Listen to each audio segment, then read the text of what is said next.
ॐ सर्वश्रुतिशिरुरत्न विराजित पदाम्बुजं वेदान्ताम्बुजसूर्याय तस्मै श्रीगुरुवे नमः।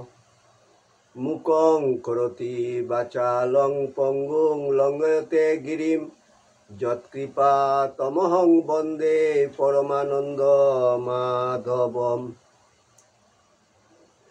আসামবঙ্গীয় সারস্বত মঠ প্রতিষ্ঠাতা সদ্গুরু শ্রী শ্রী 108 স্বামী নিগমানন্দ সরস্বতী পরমহংসদেব অধ্যাত্ম জগতে এক অসামান্য শক্তিসম্পন্ন মহাপুরুষ।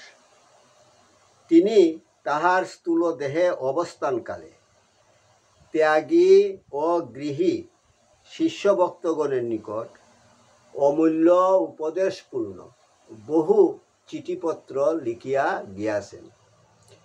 সেই চিঠিপত্র হইতে কিছু কিছু সংগ্রহ করিয়া শ্রীমৎ স্বামী স্বরূপানন্দ সরস্বতী, শ্রীমৎ শক্তি চৈতন্য ব্রহ্মচারী ও শ্রী হরপ্রসাদ রায় তাহাদের খাতায় লিখিয়া রাখেন। শিষ্য ভক্তগণের মধ্যে সেই অমূল্য বাণীগুলি প্রচার উদ্দেশ্যে ঠাকুরের চিঠি নামে শ্রী হরপ্রসাদ রায় কর্তৃক উত্তর বাংলা সারস্বত আশ্রম বগুড়া হইতে প্রকাশিত হয়। ঠাকুর, তোমার চিঠি পাঠ তোমার শ্রীচরণেই সমর্পণ করিলাম। নত্তা নিগমানন্দস্য গুরু শ্রী পাদ পঙ্কজম তনুমি তৎকথামৃতম তপ্ত জীবন শীতলম। যুগে যুগে মহাপুরুষগণ আবির্ভূত হইয়া মুমুক্ষ জীবদিগকে সত্যের পথে পরিচালিত করিবার জন্য বাণী প্রচার করিয়া থাকেন। তাহাতে মুহান্দ প্রকৃত পথ দেখিতে পায়, বিপদগামী সুপথের সন্ধান পায়। কামুক প্রেমের উদ্দেশ পাইয়া আপন হারাইয়া সেই মহাপ্রেমিকের প্রেম সাগরে ডুবিয়া যায়।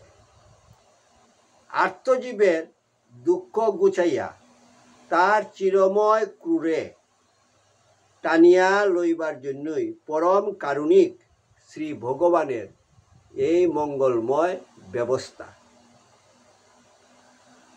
প্রকৃত সত্য পিপাসু তাহার জন্ম জন্মান্তরের আকুল পিপাসা এই অমৃতময়ী বাণী হইতেই মিটাইয়া লয়।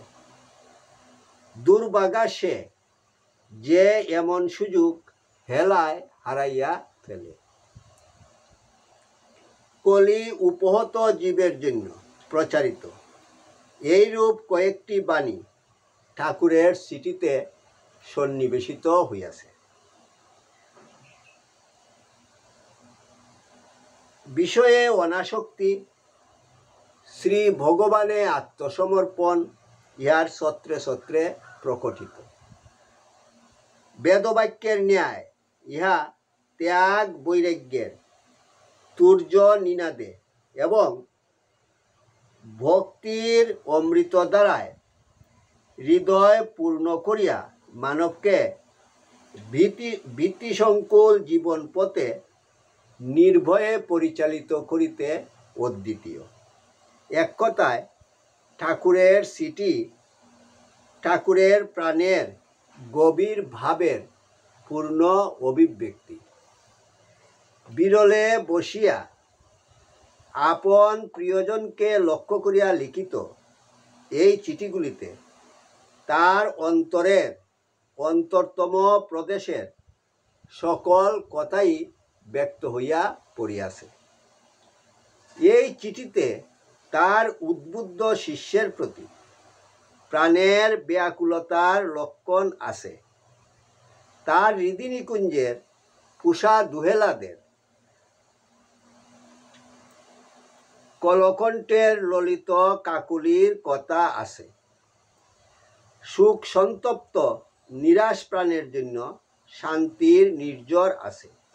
আর সাধকের, বিশেষত গৃহস্থ সাধকের আদর্শ জীবন গঠন উপযোগী সকল কথাই বিদ্যমান রইয়াছে। যে কোনো একখানি চিঠির অন্তর্নিহিত সত্য জীবনে প্রতিফলিত করিতে পারিলেই মানব ধন্য ও কৃতার্থ হইতে পারিবে। সুখে সান্ত্বনা, হতাশায় আশা, বিপদে ধৈর্য, সর্ব অবস্থায় ভগবান নির্ভরতা, কর্ম, জ্ঞান ও ভক্তির সমন্বয় এবং একমাত্র নিত্য সত্য শ্রী ভগবানের উপাসনার সহজ কৌশলাদি দ্বারা চিঠিগুলি গৌরবান্বিত হইয়াছে। প্রকৃতপক্ষে বলিতে গেলে এই চিঠিগুলি অমৃতের অফুরন্ত ভাণ্ডার। জগৎগুরু কৃপা পরবশ হইয়া জগতে যে সত্যের আলোকসম্পাত করিয়াছেন, তাহা প্রতি মানব হৃদয়ের অজ্ঞান অন্ধকার নাশ করিয়া তাহাদিগকে সত্যের পথে, শান্তির পথে পরিচালিত করুক, ইহাই প্রার্থনা। জয় গুরু, জয় গুরু, জয় গুরু। ঠাকুরের চিঠি 39, শান্তি আশ্রম, 12/7/1319 বঙ্গাব্দ। প্রিয় হ, তোমার পত্র পেলাম। আমরা 28শে আশ্বিন আশ্রমে পৌঁছিয়াছি। তোমায় চিনি না ভাবিয়া সন্দেহ করিয়া অশ্বিনীর ভাই বলিয়া পরিচয় দিয়াছ। তোমাকে না চিনিলে অশ্বিনীকেই বা যে চিনিতে পারিব, তাহা কিরূপে বুঝিলে? সংসারে তোমাদের চিত্তাকর্ষক অনেক বস্তু আছে, তাহারা স্ত্রী পুত্রের মুখ দেখিলে আপনাকে পর্যন্ত ভুলিয়া যায়। কিন্তু আমরা যে তোমাদের ন্যায় সরল শান্ত যুবকের সহিত ভগবত গুণগান করিয়াই সংসারে শান্তি লাভ করি। সুতরাং কি লইয়া তোমাদের ভুলিব? বৎস, তোমাকে কেন, আলিপুরের কয়েকজনকেই, তাহাদের নাম জানি না, যে ভুলিতে পারিতেছি না। তাহারা আমার হৃদয়ে অসামান্য আধিপত্য করিতেছে। মায়া মমতাহীন কঠোর হৃদয় সন্ন্যাসীকে বিচলিত করিতেছে। আবার লেখা হয়, ঠাকুর আমায় চিনবা কি? বৎস, প্রাণ খুলিয়া আশীর্বাদ করি। মায়ের সুপবিত্র কুরে অবস্থান করো। শয়তান যেন ভুলাইয়া মাতৃ অঙ্কচ্যুত না করে। ঠাকুর। জয় গুরু, জয় গুরু, জয় গুরু।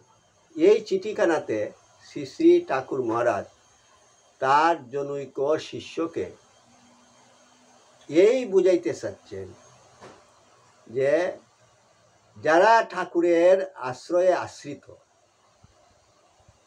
তাহাদেরকে তো ঠাকুর মহারাজ চিনেনি বা কখনো ভুলিয়া যাবেনই না।